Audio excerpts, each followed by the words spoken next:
Which was also hard to come back into when you want to be a serious actor. People then see you as the kids show host, so you can, you got to sort of shake the kids show host. And was that hard to? I don't know. There was probably a period of a couple of years where stopped working, had a few little jobs, and that's where you, all right, that's done, and I'll go and get a grown-up's job.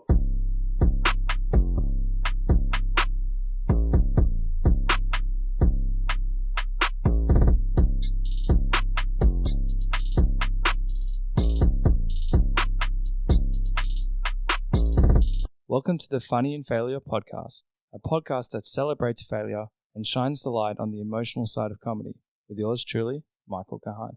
I would like this post to be filled with gratefulness and appreciation. Being a podcaster is not something I ever imagined I would do. The idea of sharing and being vulnerable to guests in the public is something I would have probably steered far away from. This has taught me a lot about myself, and it's helped me to reflect and be open about my own emotions. It hasn't been easy for me, as at times I still get nervous. Slowly but surely, the whole process is getting easier and easier. This has been a great lesson for me in that determination wins out in the end. It has been an incredible journey listening to these speakers who I've learned so much and hope you will too and have. And I'm extremely grateful that you take the time to listen. Initially, I set myself the goal of 10 quality podcasts, but have somehow reached the awesome goal of 25, which blows my mind. I obviously wouldn't have been able to do this without you and the support system of my friends and family. Last but not least, thank you to those who have provided me with constructive feedback through each one. I genuinely admire people who can just get up and talk to strangers on some of the hardest and most challenging aspects of their life. For most of us, including me, it can be difficult to express if we've either had a bad day, even to our close friends and family. One of the many things I've taken from this show is mindfulness, which is what many guests have spoken about, enjoying the small steps and celebrating these small wins as well as the big ones.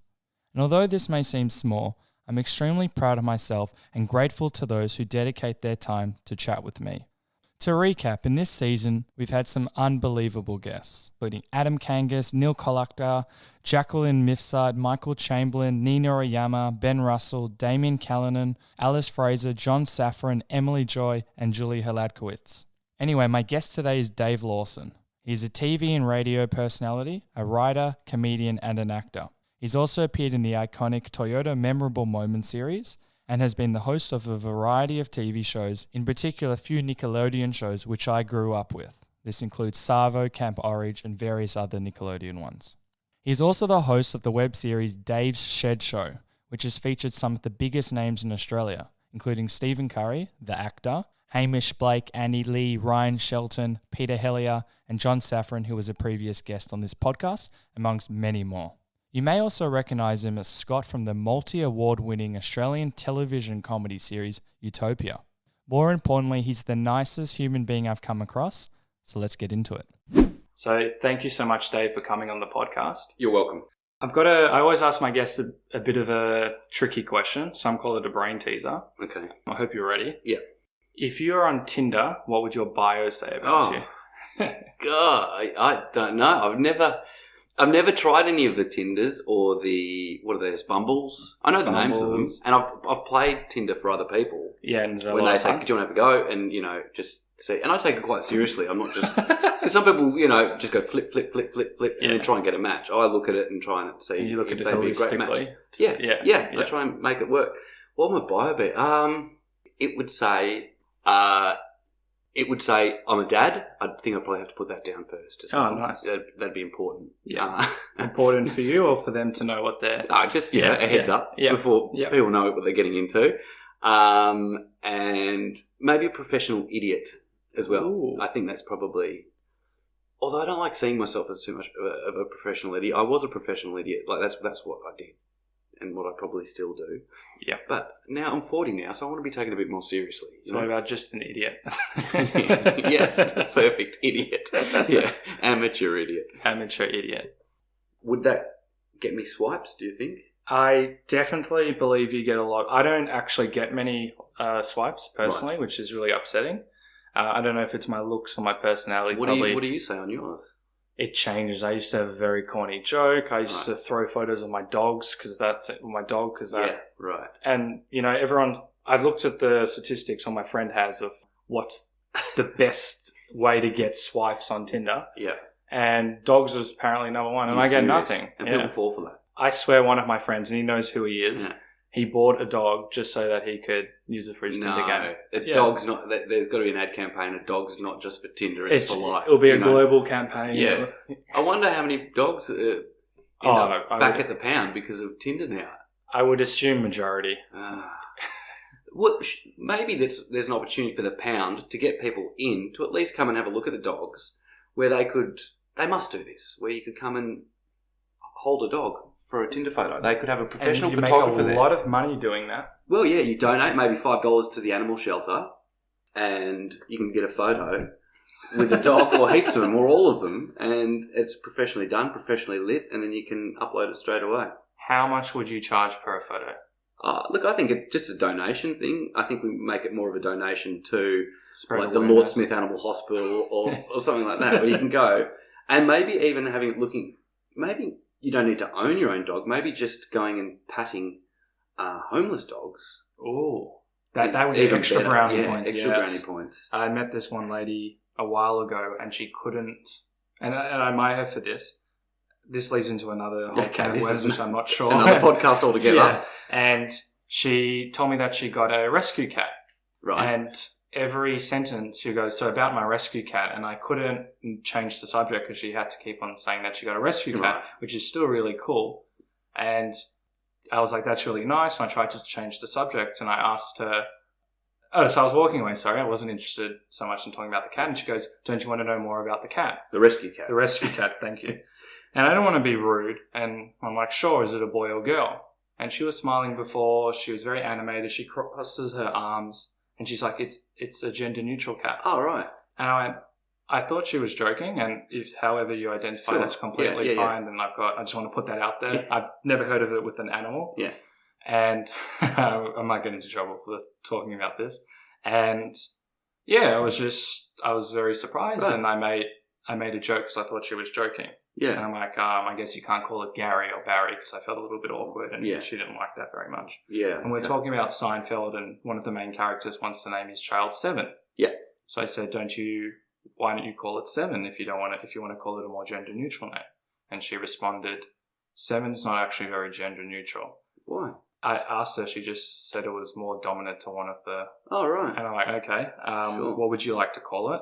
And she responded, Senior Moments. Oh, yeah. And I was like, isn't that also a little bit offensive to potentially old people? If, your cat's running out there and you're screaming Senior Moments, and she didn't find that very funny. Was it senior? I'm not sure. She just said senior. Senior. Yeah, like an old person.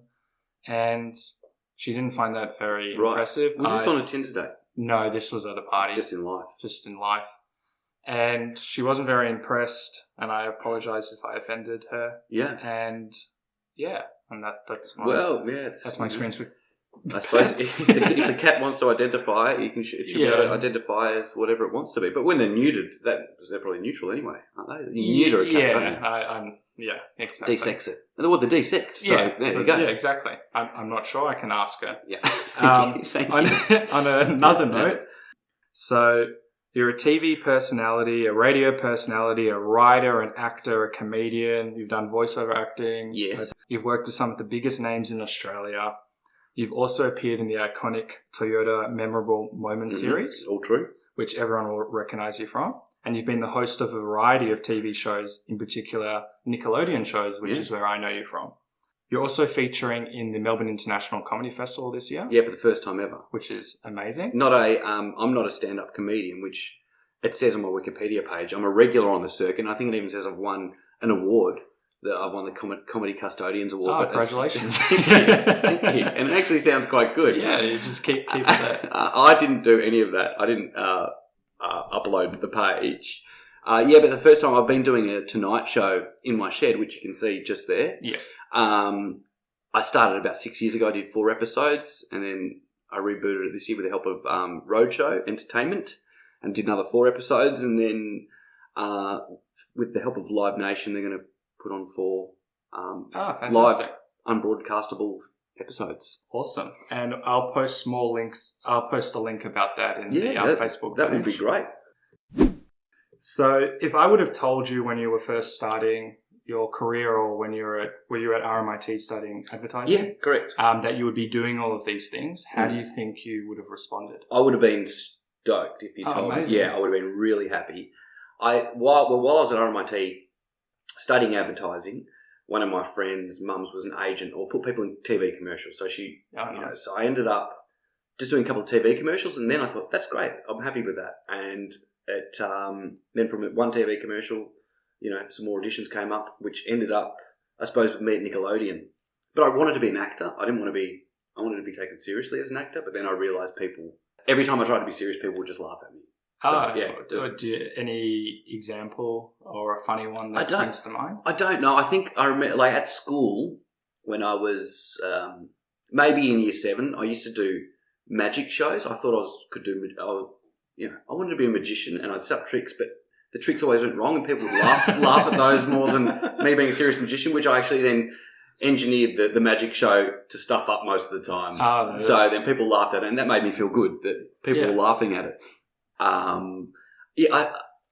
never set out to be a comedian. I wanted to be an actor, but I always admired comedians, and in particular, like with a working dog team. So if I told myself that I'd be doing, 4 series of a show done by Working Dog, that would have been. I'm happy now. Like if I could tap out now, and I'd be. But then if someone in 10 years' time, maybe it just sort of makes me more hungry to do more stuff. But I think for me, watching like Rob Sitch, Santo, Tom, Mick Malloy, Jane Kennedy, when they had the Late Show, I was at the age where that used to be on a Saturday night.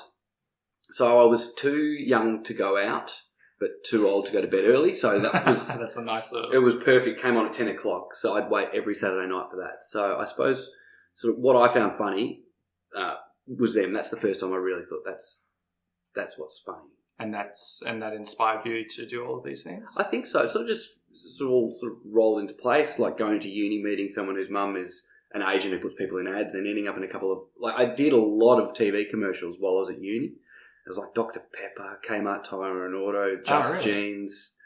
Wow. And I remember that a lot of the time the advertising, the brief was for a confident geek.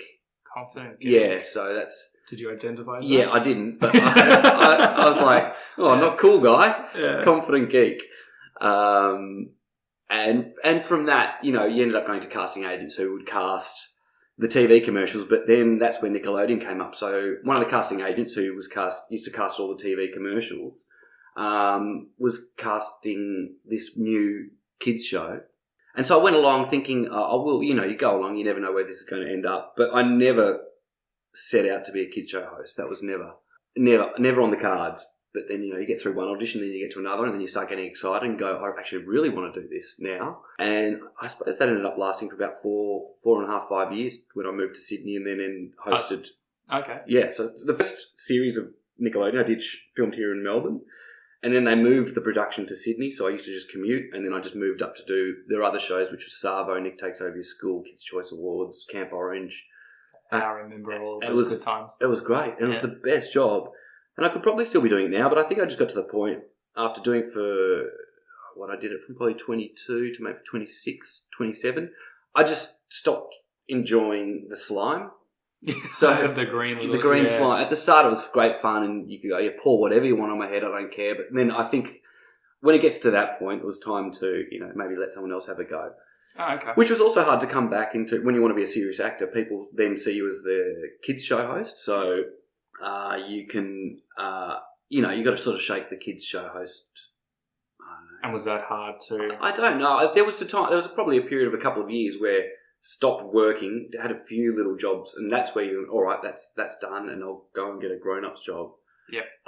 Right. Do you mean in acting or like advertising? Yeah.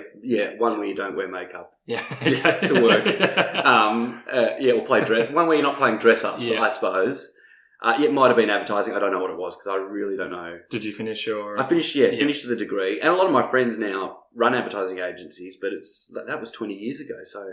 The whole new world. It's a different world. Like, this was before the internet, pretty much. And iPhones and... Yeah, there's no iPhones. There was Nokia. I got my first phone. Oh, where is it? I wish I could show you. I thought it was on the shelf there. It's massive. I kept it. I'm trying to get a phone They're museum. the best because you can just throw them on the floor and it won't break. Oh, this is my iPhone. I've broken it so many times. Actually, have you got 2 seconds? Yeah. I think I know where my first phone is. I don't know why this has become a first phones thing. Oh, we'll send a photo of the phone as well. I'll show you. I think I put it in my phone. Really annoying. I don't know where it is. I was going to start up a phone museum. I know you're supposed to recycle them to save the gorillas or something. Yeah. No, we couldn't. Sorry, the gorillas. We couldn't do it today. This phone's. We're studying advertising. This was before the time. Yeah, I couldn't get a job in that now. I'm past it now. Too past it. Yeah, I'm way too past. I don't know what I would do if you weren't working in, let's say, the creative field, or if one day they said, we don't know how you've been getting away with this for so long. Which is what, there's that fraud syndrome, I think it is, where you feel that someone's going to tap me on the shoulder and go, you don't know what you're doing, and I'll have to go, no, you got me. What I've realised is most, let's say, comedians or performers, they all allude to that. But at the end of the day, I don't even think the person running the advertising agency knows fully what they're doing. So we all go through that, I guess. Yeah. I think I've gotten used to it. Maybe I'll get away with it for as long as I can, and then I'll worry about it later. It's been more than 20 years now that I've been able to thrive. Yeah, I think I haven't had another job. That's amazing. So I thought 10 years would be good, and then 20. But yeah, like I was saying, you do get times where it's quiet, and I used to worry that I'd never work again when I wasn't working, and I'd spend, you'd spend weeks or months going, well, I'm never working again, I've got to start looking for another job. Was that very stressful? It was stressful, but I discovered that I ended up always getting another job, or there's other things I could do, and instead of spending that 3 weeks being stressed out, I should have just been enjoying myself or relaxing or using that time to, think of other ideas. And now, when potentially you don't have some work, are you able to enjoy it now? Yeah, early on, someone told me just a piece of advice. I asked them, said, what's some advice if you want to get into acting? And they just said to me, save your money. So whenever you get it, save it. Save it, yeah. So I've worked out a system that I kind of see it like a water tank. So I know you can tap on the water tank, and I only start stressing when it gets to a critical. There's a level I don't let myself stress. Okay. So I've got the stage 1 restrictions is probably no Uber Eats, or what stage 1 restriction would probably be eat at home a bit more. Yep. That's when you go, I don't need to. I'm motivated for money purely so I can eat out. That's my dream. Well, that might be stage 3 restrictions for you. Yeah. Or stage 1, and then stage 2 is probably catch trams and trains rather than get taxis. Yep. So that's where you work out how long. Like if you've got say $1,000 left, how long can that last me? And that's when I start worrying about it. And have you hit stage 3 and above? I don't know if I reckon there's a couple of years now, and it was about the time my son was born that I thought that it was like I stopped working, which was great at the same time because I got to spend so much time with him. But he doesn't, and because I'm not going out because he wasn't a party animal then at all. We had a zoo membership, so I used to work at the zoo. Did you? As a security guard, and I don't look like a security guard, do I? It was actually a lot of fun. I worked. Sorry for cutting you off. No. I used to work when they used to have like bands and musicians play, every Friday night. Yeah. And I was like the smallest, most lanky of them all, and they look at me and like, how the hell have you got a security license? Well, so they just stick me at the back. But I was with all the VIPs, so all the musicians, so I just got to speak to them. But people aren't moshing and starting riots at concerts at the zoo, not to see like Nico Case or someone. You just see people absolutely slamming, letting the lions out. Yeah, the rhinos were the worst. But I think that was times, probably in terms of being stressful, it was slightly stressful, but at the same time I got to spend 2 years pretty much at home every day, hanging out. Your child would absolutely love that. And I loved it as well. And then, I think that's when the first series of Utopia came along again too, which was, I had no idea I was going to be in it because Working Dog, I didn't feel like I was going for an audition. I just got a call say, Working Dog are putting together a new show, and they just need a few people to help out with they're just testing some cameras. So I just thought I was going in to help them for a day. Okay, that's an interesting way of putting it. Well, I don't put you at ease, or I don't know what it was, but I was for me, I thought I'd won already by helping them out for a day. Oh, I love that. So without knowing, then a call came through and said, "Remember, you helped them out with that thing? They were going to do a pilot of that show." I was like, "Great." And what do they want? And then they said, "Yeah, they'd like you involved in the pilot." So it's like, "Wow, this is great. This is even better." And how did you celebrate? I don't know, because I wasn't allowed to say anything, but it's probably the one job where I've wanted to tell everyone. Just post it on Twitter, Facebook, Instagram, even Tinder. Yeah. It's like, I think I would have got Tinder just to say I've got a job and not talk working with those people. So I think that's the time with that. So that started to happen, and then you get a few more jobs and bits and pieces, and I was putting together. And I suppose that time where I wasn't working too, that I was talking about there when my son was born, that's when I first did my first shed show. I thought, if no one's giving me jobs, or the phone's not ringing, or I'll may as well just use this time to do something myself. So that's when I made the shed show. And that's what I find when you're not working, that for me, rather than being stressed about it, just use it to come up with a few ideas that, might get you work. And how did that idea come about? For the shed show? Yeah. Well, I'd known Laura Waters, who runs Princess Pictures, which they made a lot of Chris Lilly's. Yeah. She made all of Chris Lilly's shows. I do know where my PT trains or did. Yeah, right. Yeah. And she's great. She's very good. And I'd known her maybe for 15 years, maybe more, maybe closer to 20 years now. But so we were out, and she just said, "What do you want to do?" And I said, "I'd love to do a Tonight Show in my shed." And she said, "Well, why don't we'll just do it?" And then when someone like that's, it's kind of, because it's put your money where your mouth is. Because I would have just kept talking about it. Because in primary school, I used to be called Gunner, because I was going to do this and going to do that, and never did. Well.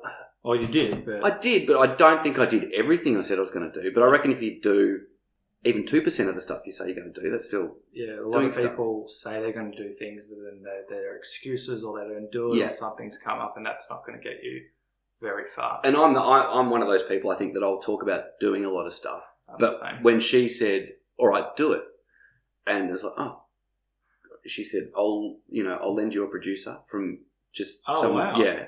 So that's amazing. And I was like, I have to do it now. Yeah. And she just let me go and do whatever I wanted, and then brought it back to her. And I think just having someone like that sort of maybe believe in you, or just say, "Well, do it." You have to do it. It's incredibly inspiring, and probably pumped you with adrenaline for ages. It did, yeah. And this was before, I think, they've now got when was this? This was 6 years ago, or was it? Yeah.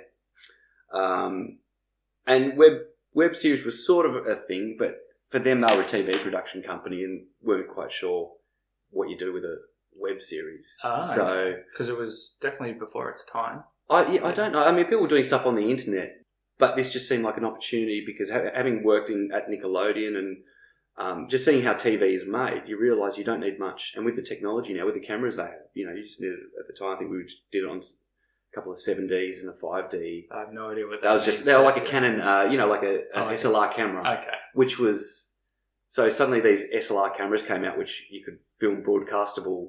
Yeah, I've actually heard of people doing like small movies on their iPhones to show how easy it can be. Even now iPhones, like you could almost probably film what we were doing on an iPhone. But yeah, that just sort of opened up a world, and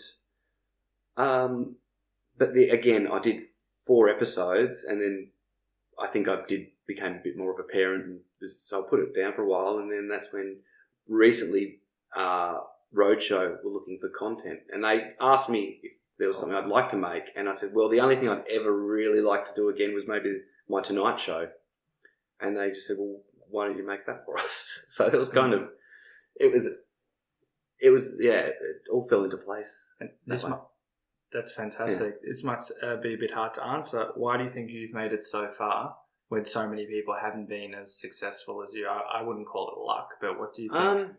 I don't know.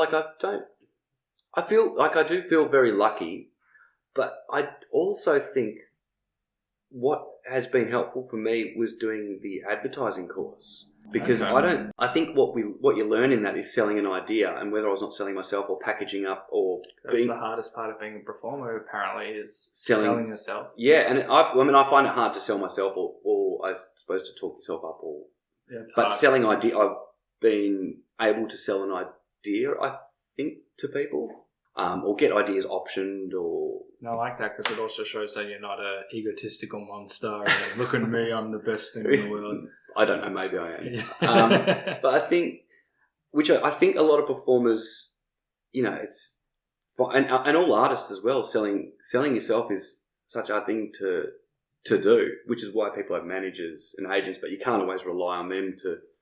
And there's a bit of a 180 or 360. A lot of agents and managers are saying, go and get an agent. Sorry, if you want to get your stuff out there, you need an agent or a manager. But how do you first get your stuff out there if you can't? Oh, yeah. Yes. And that's what I hear from a lot of people trying to start up. That's the response. Go and do something first. And but I can't do something until I've got an agent or a manager, which is still an excuse to a degree, but that seems to be a lot of the feedback. I think with seeing people, particularly, I suppose, in stand-up comedies, that just doing it, because I've never tried it, and I got put off early on that I was chatting to someone who was a very good manager of a lot of big comedians around Melbourne, and sat down, and he this was after Nickelodeon had said, is there something you'd really like to do? And I said, look, I'd love to do stand-up comedy. And straight away went, nah. He said, it's a lot of work.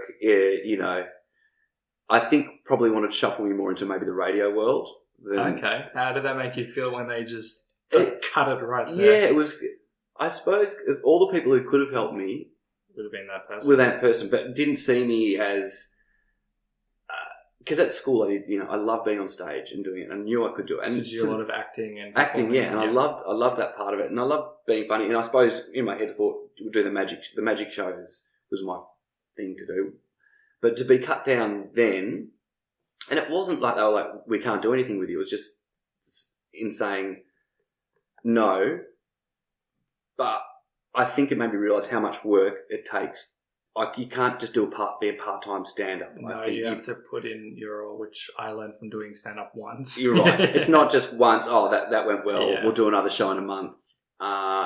Maybe I'll go and do some kids' TV, come back, do a bit of comedy. You've got, I think with comedy is what I realised, which it didn't shut down the idea, but he did point out, and probably rightly so, that there is a lot of work. It's not just, you can't just go, I'll do a comedy festival show.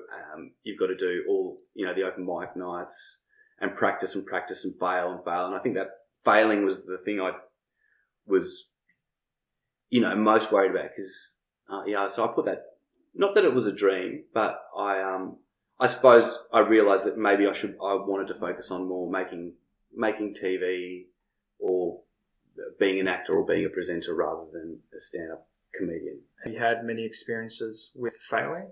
Yeah, I suppose so. Well, I've never put myself out there on stage to bomb. Is that what they call it? Yeah, bombing to bomb. But yeah, there's been plenty of times. But when you're trying to act, you're rejected all the time. You go along to an audition and you'll get maybe through the second audition, and then you're excited, you start thinking about the role. So in terms of failure, I suppose that's the failures I get. But I don't see them as failures, and I've learned not to take them personally. Amazing. Was that a hard lesson? Early on, like when I mentioned that I would do TV commercials, it wasn't because you were shit, or it was often because you had the wrong colour hair, or they wanted someone taller, or so I realised pretty quickly that it wasn't. It goes, it's just a whole lot of people in a room going, no, we like that guy, and we need someone with brown hair. Yeah. So yeah, I didn't take it personally, and I've always had I always knew I could do it, like a bit of self-belief that. And how was that installed in you? Were you a very confident child? No, I don't know if I was confident. I knew I could make people laugh at school, like just from doing the shit magic shows, or when you'd be asked to talk at a the sports results or something. I saw that as an opportunity to make people laugh rather than just read the sports results. So I don't know if that's that. You get a couple of giggles early on, and that's probably all it takes. It's the best feeling in the world, making someone laugh as well. Yeah, I think it is great. It's also not great when you try to make someone laugh and they don't laugh. It's the worst feeling as well. That's what all the stand-ups say. But fortunately, like my mum she was funny, or she still is funny, and Dad's he's got a good sense of humour. But when I finished studying, because my parents put me through, a fancy school, which doesn't play. Which doesn't play into my hard luck story too well. No, but you still make your own luck. That's right. Yeah. So I think doing the advertising was also just I'll try and get a degree because that's what I suppose expected. But it was great. It was a fun course.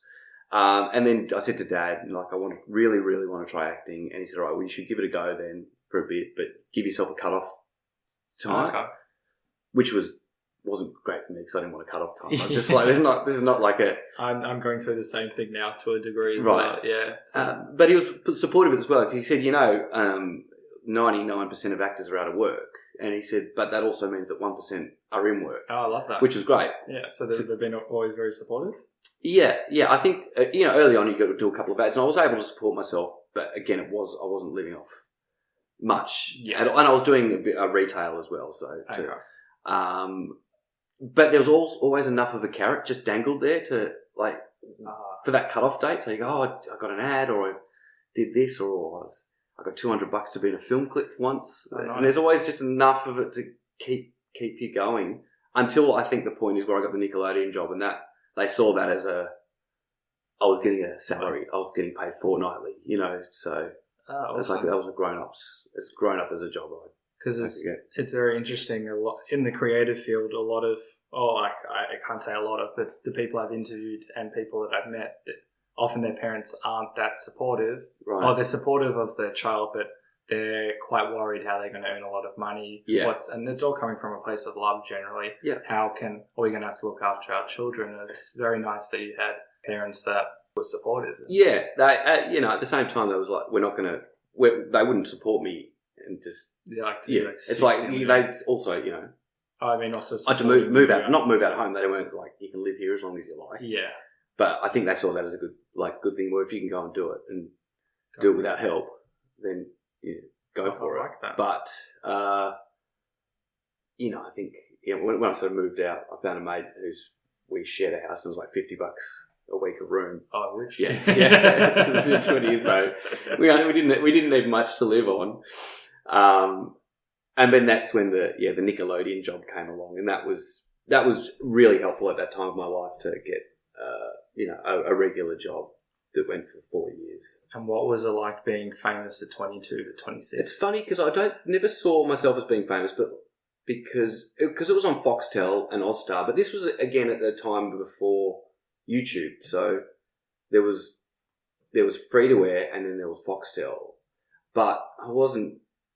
You could still go to the pub and no one would know who you are. But if you go to, anywhere where there was kids who look like they might have Foxtel, then it was great. Did you embrace it? Yeah, I really like that because kids, no one was nasty or like, oh, you dickhead, nice, show us your slime, you dickhead. No one said that, but the kids were always positive, and they, because they were so excited to see. And even so, recently when 20 years older, but still sometimes someone will see and go, oh, did you used to be on some bloke, who looks like they're about, Because you kind of look like Paul Rudd to a degree. Do you ever get that? Oh, no. Oh, really? No. I would embrace that. Thank you. That's much better than a lot of the other ones. What's the worst? Who do you think springs to mind? Who's the... a lot of people think... Who's that? Chris O'Dowd. They think he's... I'll have to Google. But he's tall, handsome Irishman, but it's not. So no, yeah, but no Paul Rudd. It's not Paul Rudd. Yeah. No. I like it. I really enjoyed people, especially the kids being excited to see you, and that you had some sort of impact, or that it was getting through to them what you were trying to do, that you were trying to make them laugh, or they thought you were silly, or it's amazing. Yeah, it was great. Because often I talk about in the other podcasts how humour makes people feel like they just love it. They're inspired to make other people laugh, and sometimes they can be addicted to going on stage and actually getting people to laugh all the time. But in your way, I'm not saying it's an addiction. It's also a really nice feeling to get recognised from children who appreciate your work. And I think it'd be in any job that you did.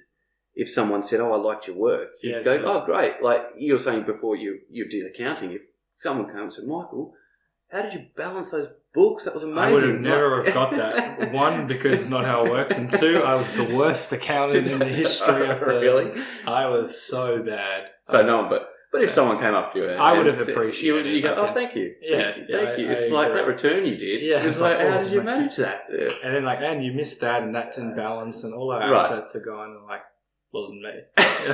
Yeah, right. But I think it's I hope it's the same in any career. It's just one of those jobs where people see it and feel like they can approach you and say something, which is always nice. But I don't feel famous in the way that a lot of other people are recognisable straight away. I think a lot of people seem to know me from somewhere, but they're not sure. Even if it might not have been TV, but maybe you went to school with my son, or that's often that's a weirder one. There's some sort of familiarity, but I'm not sure where do I know you and from? Then, which is a hard question because everyone goes, what would it be? And then you go, it's probably the Toyota football commercials, and they go, no, I don't watch football. And you go, oh, fuck it. What else? Where else would you go? Oh no. Did you ever watch Nickelodeon? No, never watched Nickelodeon. And then. How do you respond now? Do you just say, I'm not sure? Or do you I think most often, if I'm recognised from anything, it's the Toyota football commercials. Yep. So I figured if someone's doing that, like, where is it? Where, what? Tell me, help me out here. I would say I'm most recognised from the football commercials, and they'll go, "Oh, you're the guy who's not the other guy, Stephen Curry, the one with Stephen Curry." Oh, yeah. How does it feel to be his sidekick and inverted? It's fine. It's fine.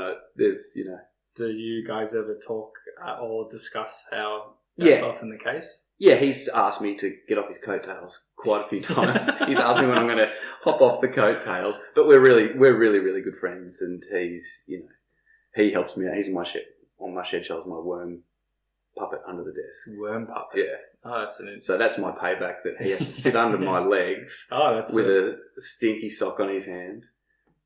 That's the dream. I want to get a TV show out there. I'm writing a millennial version of Seinfeld. Right. And my dream is to get my friends on it, just so I can make them do things they wouldn't want to normally do. What else just to have that power over them. What else do you do? You can play that tree. Yeah. For 10 hours a day, and you're not going to get any screen time. And it's not even on camera. I have no show. Tree. I haven't written anything. Just to make your friends do stuff. Yeah, that's the dream. Pretend cameras. Yeah. It's not even a real camera. It's just a lamp. Amazing. I've never sort of felt famous in the way that you see, because with Stephen Curry, if he goes anywhere, people straight away know him, or know or go, "Oh, that's Stephen Curry." Or so you dig a hole, to give him a Castle reference. So that's someone who, and he's always great about it too. He's because it would be tough, I would imagine. Yeah, he gets just want to sometimes just go to a cafe, read the newspaper, do whatever you do, and you may not want someone to tap you on the back and get a photo. And he's always great about it. But I think you see someone like that who's been around and that was doing the Castle. But you also got a movie role, a voiceover movie role. Do you want to tell us, Peter Rabbit? No, I was an actual person in it. Oh, okay. I thought it was an animation. No, it isn't, but I'm a real person. Oh, fantastic. I'm the hardware store guy, but that's because the director watched Utopia, and they had a couple of human roles in there. So I sell the explosives to Mr. McGregor. Oh, very nice. To blow up the rabbits. Did you get any explosives afterwards? Any fireworks? No, just it's a fake box. It's still a win. And nice. It wasn't shot in England. It was filmed in a hardware store in Bondi. Oh, very nice. So it wasn't as glamorous, but that was really fun to do, because something like that. Normally, if you're filming something in Australia, it was maybe a 2-minute scene, but there was 2 days to film it here. And you get to meet everyone. Yeah, you got the time and take your time with it. But there. But in Australia, to do 2 minutes, you probably got 2 minutes to film it. But having the luxury of time and seeing trucks and trailers, and I was trying to be cool. I was trying to play cool. Just like, okay, don't freak out, don't freak out. Yeah, this is fine. I got this. Yeah, I do this all the time. Yeah. And what type of emotions run through your mind when you've got like this new gig, or you've been told that you're going to be working for Nickelodeon, or you're doing the Toyota ads? Yeah. Do you just embrace it? Do you get a little bit nervous? What kind of runs through your mind? I think whenever something new comes up, definitely get excited. Like Nickelodeon got so excited when I got that job, even though I never wanted to be a kid show host. But then something in you clicks and goes, "Oh, I really want that now." Once someone shows a little bit of interest, so I really wanted that. So when I got that, I was really excited. And then the Toyota things, actually, Dave Hughes and Peter Hellier turned those TV commercials down. They didn't want to do them, I think, because they could have gone either way. I mean, on paper, it's two guys pretending to relive their favourite moments of AFL history in a park. So you could go, yeah, but it's the way that you did it that made it iconic. Yeah, well, but then they had Stephen Curry. They went, all right, we'll get Stephen. We just need someone else to go with him. So okay, that's awesome. So that was again from going for ads. One of the casting agents got me in to go. I think they just had a whole lot of people coming in to try out with Steve. Oh, okay. Did you know him before? No, okay. I'd met him once. Yeah. Then we got those. So I was really excited to get those, and they were only ever going to be 2 ads. So I had no idea this was never going to be like a 14-year campaign. Do they still continue? No. They still talk about maybe they'll roll them out, and one day the phone might ring and they might say, and I'll go, but the problem now is we're older than the legends. We're 2 old guys. With old guys. Makeup. We can do it. But yeah, it's always exciting, but you don't want to get too excited because I've had things fall through as well at the last minute. Early on, I think when I was doing the ads, went for a casting for a film, like it was an Australian film. It was going to be it was a really great film, and so I went along to about 3 auditions, and to the point where I got the part, and it had Rose Byrne was cast in it, and Dame Walsh howling and the script was great, and I thought this is it. And this was before doing Nickelodeon. This is what I wanted to do, was to be an actor. So in your head, I was just, oh wow, thinking about it non-stop, to the point where I think the finance fell over at the last moment. So nothing's certain until it's actually on set or okay. I reckon even at the last minute you could get. And how do you feel when that? How did you feel when that happened? It was it was it was a great lesson that it's not going to be. I was disappointed, but at the same time, met some great people who have helped me out since, things I've been trying to do. But yeah, things, they fall. Even when doing the Peter Rabbit thing, my son, he was 7, so I didn't tell him that I was in it until I was actually doing it. Or not, even then I didn't tell him, because they can still cut you out of a movie. So I didn't want to go to the cinema and go, hey, guess who's... And it's not on. Not on at all. Yeah. So, did they keep you up to date with what's going on? Not all the time. Not especially not with a production like that where I'm just a tiny little part. But we checked with them. They said yes. They sent an email back saying you can tell your son that you're. How did that feel when you got to see your son see you on the big screen? Yeah, it was good. But he was like, oh yeah, fine. But then it wasn't until I did Dave Shed show on YouTube. He's go, Dad, are you on YouTube? And I was like, I said, yeah, but it's not my channel. I'm doing it through it. He said, no, but you're on YouTube. That's completely different. This is the new thing. YouTube. Yeah, to be a YouTuber. I put this on YouTube. He's not impressed that I'm, that I was at the cinema. He's impressed with YouTube. But yeah, things fall over all the time, but you just got to, I suppose, give as much as you can. Is it easy to bounce back from that? I think so, yeah. And what keeps you inspired and motivated to do all the things you're doing? I think now it's become, I don't know what else I would do. But, yeah, I wouldn't know what else to do. But before, I suppose I reckon I had a lot more confidence in what I did when I was younger. Oh, how come? Around Nickelodeon time, when I was 20, I don't know what. Not that it's gone. Not that I don't have that confidence, but Yeah, it's a different type of confidence. I think I feel a bit more secure in the choices that I made. That if it all falls over, I'm fine. I've done what I need to. I love that. That's the most positive response. Yeah, I think I've been lucky to have that. I don't know where it came from, but my mum and they're very positive. Very positive. Yeah, people. they are very positive. Oh, I love that. Very positive people. Do you have any regrets in your career? No, I can't. I can't have regrets because I wouldn't have. It's that problem, if you go back in time and change one thing, but a lot of it comes back to having like the butterfly effect. Yeah, that I wouldn't have and a lot of it comes back to being a dad. I think that if I change one thing, I might not have come back and have. So the sun is well on top of the pyramid. Yeah, so that's why why I wouldn't want to risk undoing that.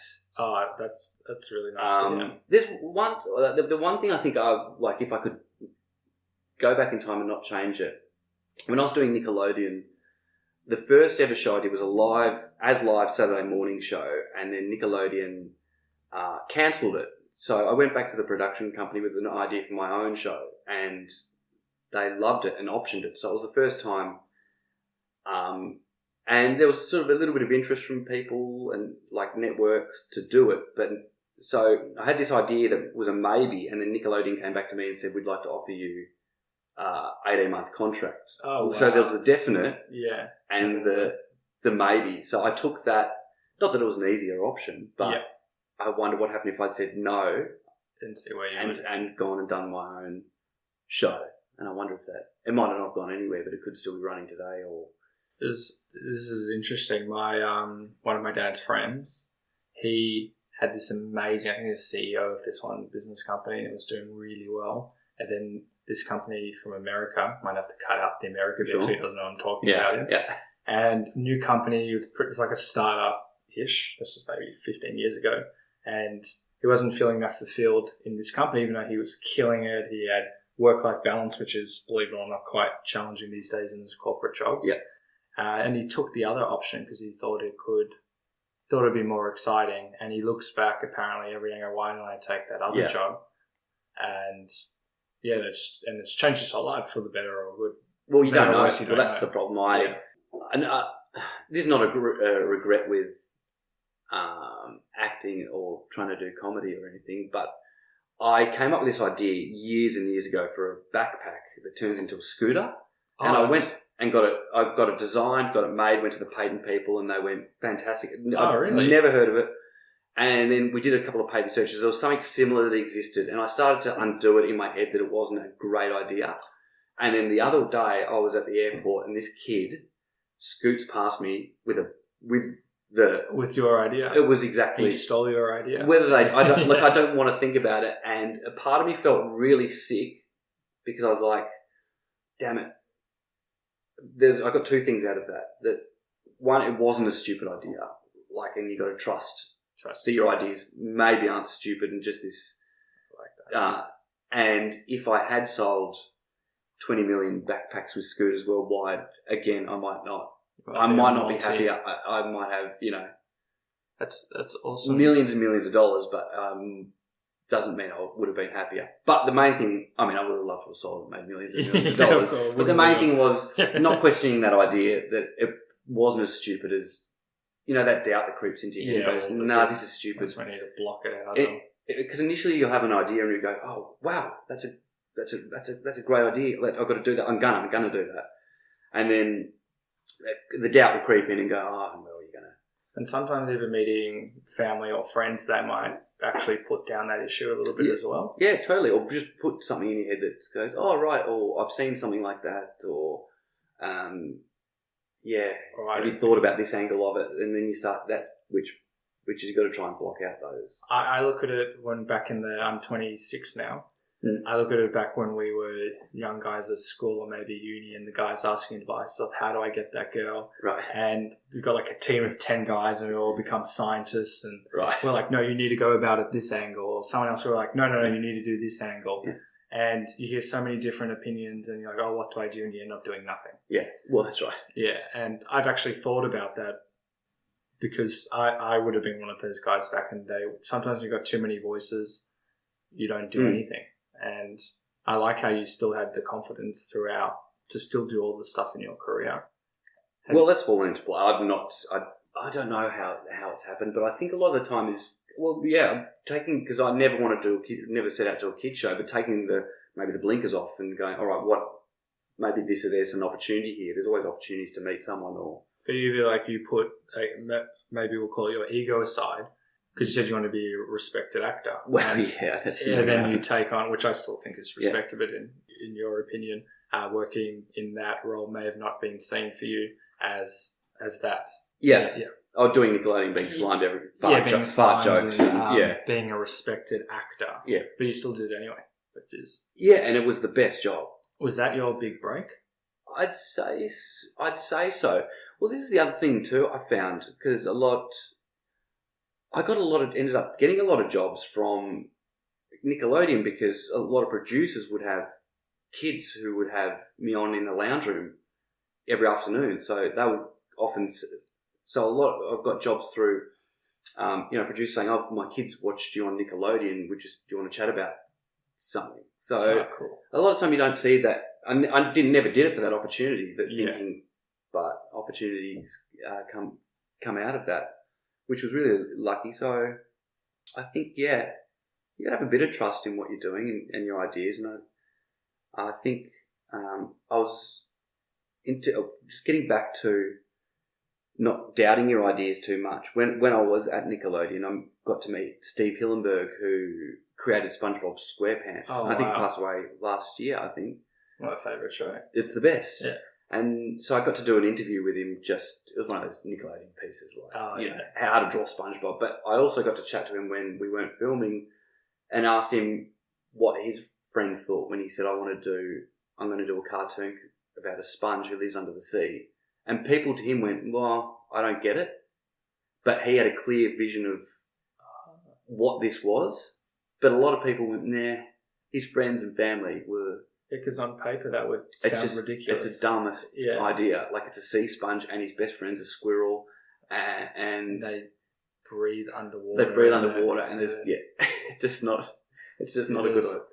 And then they live in houses and they can't swim. Totally. So how did he block that out? Well, he was a marine biologist and I think he just pushed through with it to the point where he sold the idea to... Yeah, he was a marine biologist to Nickelodeon. So that's super hard to block out those voices, especially when it sounds like a lot of people are saying it's a stupid idea. Yeah, but you get it in front of the right people. I mean, people in Nickelodeon, well, this is perfect. This is exactly what we need, It's so stupid, it might just work. With either like J.K. Rowling, Harry Potter, didn't she... She tried to get it out to, hundreds of people and they said, this is not what we're looking for. Even Stranger Things... Yeah, right. People didn't know how to sell it. Yeah. Have you seen Stranger Things? Yeah, I love it. Yeah, same. And these kids are, what are they, under 10 and they're swearing and they're like, we don't know how to market this because this is such in their words, a weird like dialogue with young kids. Who's our audience? What to do? And so many people rejected it and eventually they landed Netflix. And it's always, if it's good, I'm of the belief you'll always be able to get it out somehow. Yeah, well, I think being able to sell the idea, and that's where the advertising was helpful. If you've got an idea, it might be stupid, but being excited about an idea, I find often translates to people as well. If you're excited about it, then you're like, they can always get excited about it. I've got this idea for SpongeBob, and you're like, oh, okay. Yeah, exactly. But if you get other people excited about an idea, I often found ideas or getting ideas up or even to a next stage is if you're telling someone, if they start having ideas on your top of your idea, then everyone starts getting excited about the idea, and it makes it a lot easier to... So I briefly told you that I've been writing a sitcom. Did I say it on there? It doesn't even matter. The millennial Seinfeld-ish. Yeah. When I was working my corporate job, I had the desire to do stand-up, and I was writing jokes almost every day before I started. But then when I was in that environment, I just didn't feel like myself, and I didn't feel that I was funny. And then when I left, as I was leaving, I started to jot down ideas for a TV show.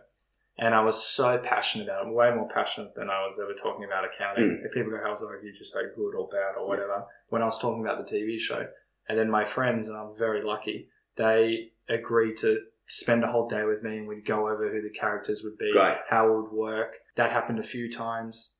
And I did it with one of my friends, and his sister was dating this one guy, and he heard it from the other room. He goes, I'd love to be able to help you with this. And we've been writing partners for the last 2 years. Great. And I believe it's because I was so passionate about it.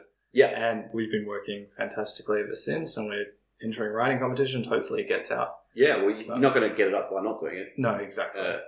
It's fantastic. I think but maybe that's about being able to see opportunities. And I don't think it's being opportunistic, but just meeting people who, you get along with, and then you inspire each other. I think that's, fantastic. I've always liked working with people on stuff. When you're writing content or do you prefer working in a team or doing individual stuff? I much prefer a team. Yeah. Yeah. And have you always been like that? Yeah, I think so. Doing my shed show, my Tonight Show in my shed, I initially thought it'd be one camera, and then through doing it...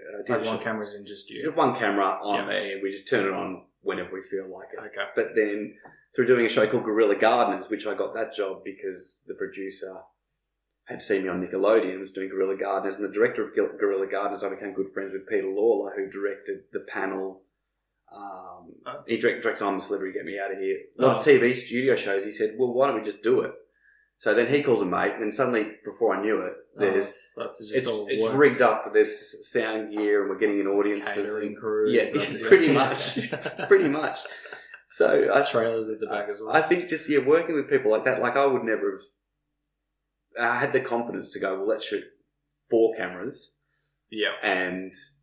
But it sounds like it was just through your personality, and you come across as very upbeat and very happy and very nice, that would have also led you to meeting these people. Yeah, maybe. Yeah. Have you always been lucky to surround yourself with great people?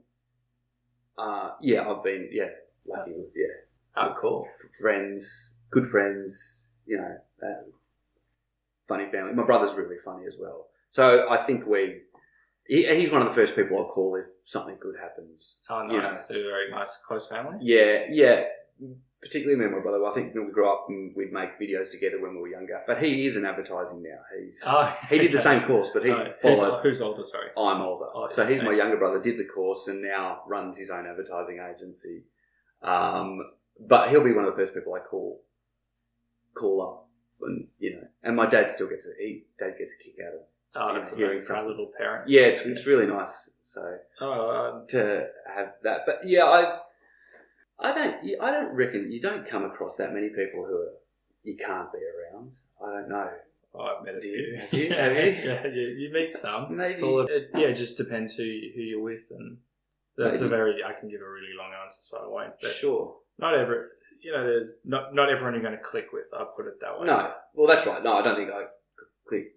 I'm sure there's people who can't stand me. Like, I like to think that maybe I get along with everyone, but I'm sure there's people who find out I'm coming to the party and they go, I'm not going. I can't stand that guy. Even with my writing stuff, some friends that I would view as good friends, I might not necessarily give them my scripts to read, and that's not anything personal. I might not. Yeah. It's just I don't feel that. Not necessarily their opinion won't help me. I just don't feel that voice is the best for that script, for example. People are negative for all sorts of reasons. Again, I was trying to started grade 2, and you're saying, kids aren't nice at the first. He had lots of good friends and he gets along with people, but started grade 2. But I was trying to explain, and I think this was grown-ups. People show things, people are sometimes nasty because they're nervous, maybe because it's the first day of school. They're just as nervous as you are trying to find new friends. But I try and make allowances for people if they are an asshole. Maybe they've, in traffic especially, if someone cuts me off, I think they're having a bad day. Yeah, especially what I'm noticing at parties, some of my friends come across as quite rude. Yeah. And other people are like, your friend's so rude. Right. And I go, if you just look at it, generally it's through social anxiety. Yeah. If you look at that person, they're not trying to be mean. They just don't have the confidence to actually say hi. Some people will actually look away and avoid eye contact. But no one tries to be mean. They've got themselves in a position that might come across as that. There are some people who are being mean, but that's generally what I see, is that they don't actually have the bad intentions. They just might not have the confidence within themselves or amongst other things. Yeah, I think it's always nice when people are happy, if you're happy for people and people are happy for you. Yeah. And I think all of my friends were always happy for each other, which is really nice to have. And none of them tried to do the whole entourage thing and run the success of you. Like I'll be. No, I don't know. There would be. I know I'm not rolling. No, I'm not rolling like 5 deep. No, I don't think. Yeah, we support each other, and it's nice like that. I think I probably know more people who are, actors now and comedians, but that's not by choice. It's just we've got the same time schedule as well, so often. Oh, that's great. And do you like working this type of environment? Yeah, I love it. Yeah. Nice to do sleep-ins. Big fan. Yeah, sleep-ins. When I'm not parenting, I love sleeping in. I'm feeling a little bit more guilty about sleeping in these days for some reason. But I'm the same. But sometimes a good sleep can do a lot more. It's the best thing. That's right. I love it. I got another question, which is on the other side. Sorry, I've been rambling. No. You've been great. The first time you're performing in front of people that you don't know, or you're giving written content, can actually be very vulnerable work. Have you always felt comfortable handing like a piece of written work or performing to people? Only if I know I've given it everything I can. Like if I've done a half-assed job, I'm not confident handing it across. But if I know I've been thorough with it and thought about it, I am. Are you a perfectionist? No. So just like to whatever degree you want to hit that certain line. And the times when maybe you haven't hit that standard? What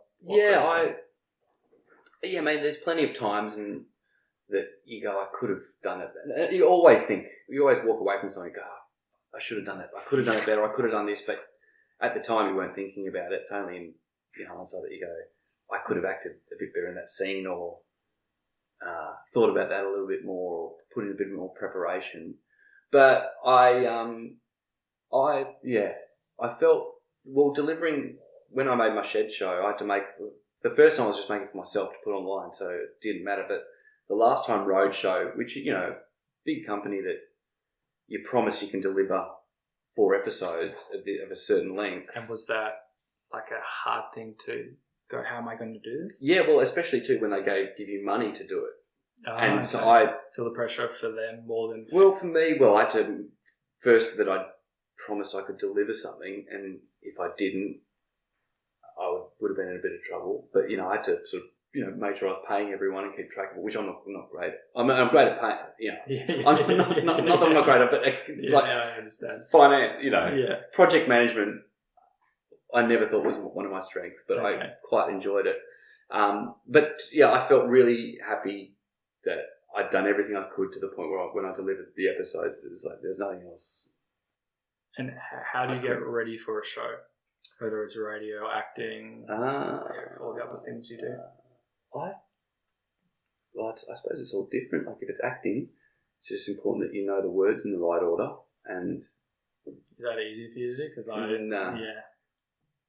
But I listen to them. I record them and listen to them. So I find it easier if you're learning. Like it's easy to learn a song. Like if you hear a song. Yeah. So I see it kind of that way. So if you record them, that's. Did you add lib to it? Do you improvise when you're doing your lines? Not when you're learning them. Yeah, but then when you're performing, would you? If we should do them in the right order, the way they're written and everyone's, and then sometimes they go, have you got anything else? It doesn't matter if you can change a few words, but I figure someone spent enough time doing draft after draft after draft, getting the words exactly how they want it. Not for some smart ass to turn up and go, oh, as a writer, I love that. Oh, do you? Some people do. And no, I'd appreciate it. If I was to get my stuff out there, I'd appreciate the actors to learn as much as they can, but at the same time, if they feel comfortable ad-libbing, go ahead. Yeah, and often they'll say that, but I think... They often will say, you can cut, unless you can think of a better word there. Yeah. We'll see what comes out. I know I'm not the best writer in the world, and even if I do get it, when I get it out there, I'll never have that attitude. I want it to be the best. Well, most writers are great, but I just in my head, I just play out that someone's been spending years on a draft to get it right, not for you to... That's how you prepare to act. To prepare for acting, just learn your lines in the right order. To prepare for going on stage, I don't do it that often. Maybe maybe a drink. Does that help? Oh, no, I don't do it. I'm about to do it for the first time. Yeah, I don't know. I love being up in front of people. So I love that. Yeah. We spoke about this before, but I'm going to ask a bit of a two-part question. Do you leave time for fun and play, and what do you do for fun, or what makes you happy? Yes, definitely. I mean, not that I leave or allocate it. I've just being in this profession. A lot of the time, there is just some time to, I suppose have fun. I like drawing. That's one of my favourite things to do. Drawing, okay. And I used to paint more, like oil colours. Yeah. How did you get into all of that? I don't know. It was just another one at school. The two things I was probably good at were drama and art. I see you're more on the artistic side already from a young age. Yeah, that's just what I was good at, and my brain didn't work in science or maths. So English, drama, art, I love them. So I suppose that's why I did advertising, because I thought it was a combination, maybe art and drama.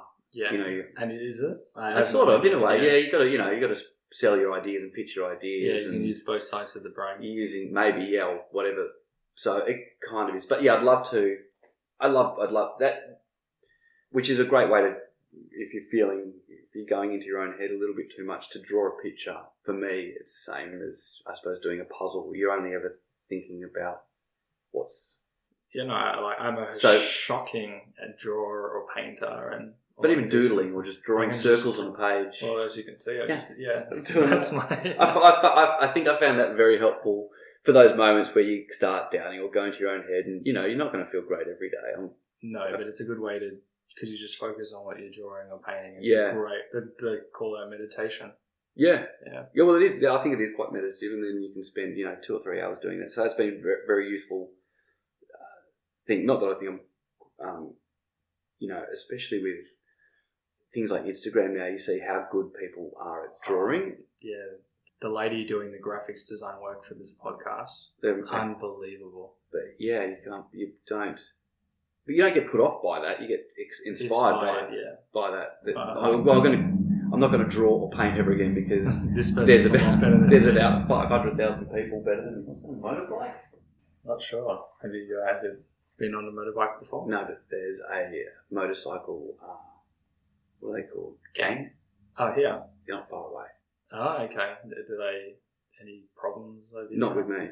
Okay. No. Maybe they keep the streets safe. I don't want to. That's why if I hear a big motorbike like that, I'm never going to go out and go, "Hey, mate." Yeah, turn it. Here's the keys to my house. Yeah. Take the car for a spin. What do you want? So what was that? What were we talking about? There's hobbies or fun. Yeah. Because a lot of people, whether they're doing creative stuff or non-creative stuff, everything's creative. They often forget about the fun and the joy, and they're just very goal-driven. Yeah. And I see having fun as an essential part, and it feeds into all areas of your life. So it's really nice to hear that you're doing stuff, and drawing or painting, if you don't have the intention to get money from it. It's nice. That's right. It's just nice to do for yourself. Oh, yeah, not being put off by people being amazing at it, and you not being as good. I'm the worst. But I think that's the best thing about the internet now. Is you're surrounded by people who are good at what they're doing, and there's a way to get yourself out there. Yeah, there's more avenues probably now than there have been in the past. There's also more avenues to be put off that you're not as good as 20 million other people doing the same thing, but you can't. You can't compare. You can use other people as, I guess, a comparison, but you can only really compare or within yourself. It's not a race of other people. No, that's right. And that's actually what a lot of the actors say. They go, well, this person's a big Hollywood actor now, and this person's doing that. But the realization that I've heard from a lot of these actors is that it's not a competition with other people. It doesn't matter what they're doing and how they're doing it. Yeah. And long story short, people are going to hire you for being you, not for being the next Brad Pitt or all those other people. It's not a competition, although they do give out awards for which defeats it. For the best, first across the line. Yeah, it's like you do feel like that sometimes. You feel like I used to feel like you're in a line, almost getting towards the front of the queue, and then a few other people push in. You go, Does that motivate you, or does that just something that's back of your mind? No, it doesn't. No, it doesn't motivate me. Fortunately, I feel happy. That's great.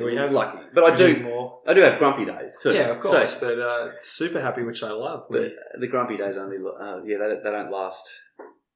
My grumpy days will be 4 days max every now and then. So I know when that's come on, and I just hide. Pretty much hide. Yeah. Or tell people I'm grumpy. So don't. It's not your fault. I'm just feeling. Go on the Tinder profile. Sorry, deleting Tinder. I'm grumpy today. Don't talk to me. No, I've had you have grumpy days. But that's I just ride them out as best I can. But I feel lucky that I'm able to do that. And if you could go back into time, and we've alluded to this as well, when you were first starting your career, would you give yourself any advice? And why would you give yourself that advice? Advice. Yeah, maybe. Yeah, not to be as hard on yourself when you don't get something early on. To not be as hard on yourself when something doesn't come through or you don't get the job. Because you took that without taking that personally earlier on. It's a good lesson to go through as well. Yeah, it's a great lesson to go through. But again, I don't like unpicking stuff because... No, I'm not... just reinforcing. Might end up, you never know. It might end up in a big house somewhere, but then at the same time, I wouldn't... might not be happy. I might have, more than 4 days every now and then of being grumpy. It might be, a week or a month. A whole year of being grumpy the whole time. Oh, that's great. And this is the last question. What is the one question I should have asked you? Oh, crap. That's believe it or not, that's... Oh, I know. Oh, great. You could ask me, when is your... Where can we see the Shed Show live on stage? That one. That's my last... That is a question. Right. But that's not so much a question, that's how we end it. But we'll end it like that. It's going to be on the 5th and 6th and 12th and 13th of April at the Melbourne Town Hall in the Cloakroom. Great. At 11 p.m. And you can Google, because I've had a look at it, you can Google and just go into the Melbourne Comedy International Festival. Dave Shed Show. Yeah. Live. And is there any other way people can get in contact with you or to find out about other stuff you're doing? Just Instagram I use a bit. What's your Instagram? The D-Bag. The D-Bag. And that's how I contacted you. Yeah. I got that thing when I thought Instagram wasn't going to be take off. Yeah. I just thought I'll put this in as a joke, and then now I'm forever the D. I'm forever the D-Bag. Your name's stuck. That's the best way, and nothing else. I don't know any of the other. Awesome. Yeah. Thank you so much. Thank you, Michael. Awesome. Thank you for this. What has struck me the most about Dave is his enthusiasm, positivity, and passion. As you guys can gather now, I'm a screenwriter and I'm in the process of trying to sell my screenplays.